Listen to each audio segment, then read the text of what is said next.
आपका होता है उसमें कैसे नहाते हैं, कैसे उनके सीधे हाथ हैं, कैसे अपने शरीर की मिट्टी से मालिश करते हैं, ये सारे जो है ना देख करके। और फिर उसने पेरिस के पास में 25 किलोमीटर दूरी में गांव में दुनिया का सर्वप्रथम उसने मड स्विमिंग पूल बनाया। और वहां पर जो है लाखों लोग जाते हैं, करोड़ों लाखों खर्च करते हैं। एक एक बात का जो है लाखों रुपए उनको देना पड़ता है। एक बात का आप कितना लेते हो? कुछ नहीं लेते हैं स्वामी जी, यहाँ तो कोई जो है।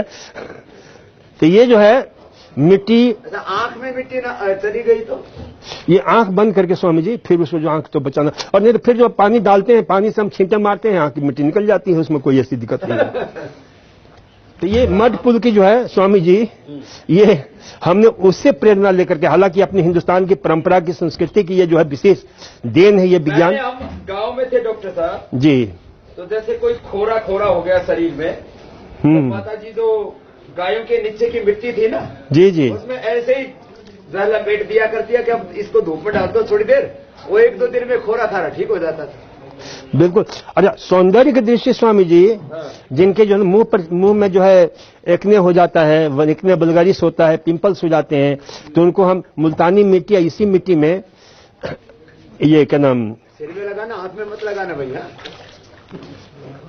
अच्छी तरह से मसाज करना लगा करके, तो चमड़ी के रोग सारे अच्छे हो जाते हैं। चमड़ी के रोग अच्छे हो जाते हैं और चेहरा कांतिमान हो जाता है। जैसे आपने मिट्टी बाल में लगाई है, आज देखना बाल आपका कितना रेशम की तरह चमकेगा, वैसे ही चमकता है आपका बाल, तो रेशम की तरह चमक जाएगा। हाँ, रेशम की तरह एकदम मुलायम, कोई शैम्पू लगाने की जरूरत नहीं। तो ये मिट्टी की विशेषता है। और स्वामी जी, मिट्टी के हम बहुत सारे प्रयोग यहाँ करते हैं। सैंड बाथ देते हैं, जिनको अर्थराइटिस है, पैरालिसिस है, मोटापा है, तो मिट्टी को, एक बालू को, ये स्वामी जी सोराइसिस में भी हम प्रयोग करते हैं। गोमूत्र, गोबर और मिट्टी। हाँ, गोमूत्र, गोबर, मिट्टी और नीम के पत्तों का रस भी डाल, नीम के पत्ते का, जी, और थोड़ा एलोवेरा का रस भी डाल दो।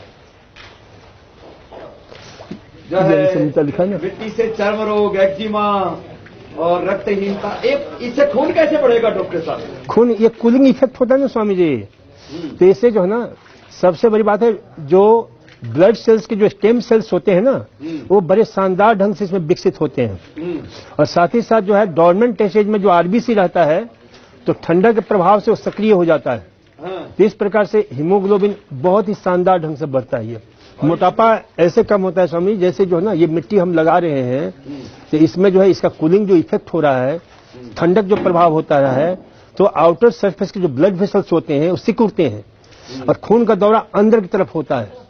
अंदर की तरफ होने से अंदर जो है ना एक बायोलॉजिकल जो है ना, और ये बायोइलेक्ट्रिकल जो है प्रभाव पड़ता है। शरीर में ओजन की मात्रा और ऑक्सीजन का लेवल जो है ना दोनों ही बढ़ जाता है, और ऑक्सीजन और ओजन का लेवल बढ़ेगा तो ऑक्सीडेशन की क्रिया बढ़ जाती है, कंबस्शन की क्रिया बढ़ जाती है, जिससे जो है जो फैट होता है बहुत शानदार ढंग से गलता है, जलता है, और वो एनर्जी में जो ना कन्वर्ट होने लग जाता है। सच में ये तो जोरदार काम है बड़े स्नान वाला। तो मैं कहूंगा कि मिट्टी से बाल धोना, मुल्तानी मिट्टी और छाछ से हमारी माँ धोया करती थी, तो मुल्तानी मिट्टी से तो बाल अच्छे होते हैं, ये तो मैंने देखा था, लेकिन ये चिकनी मिट्टी से भी बाल इतने सुंदर और इतने मुलायम हो जाते हैं, ये फर्स्ट टाइम मैंने एक्सपीरियंस किया।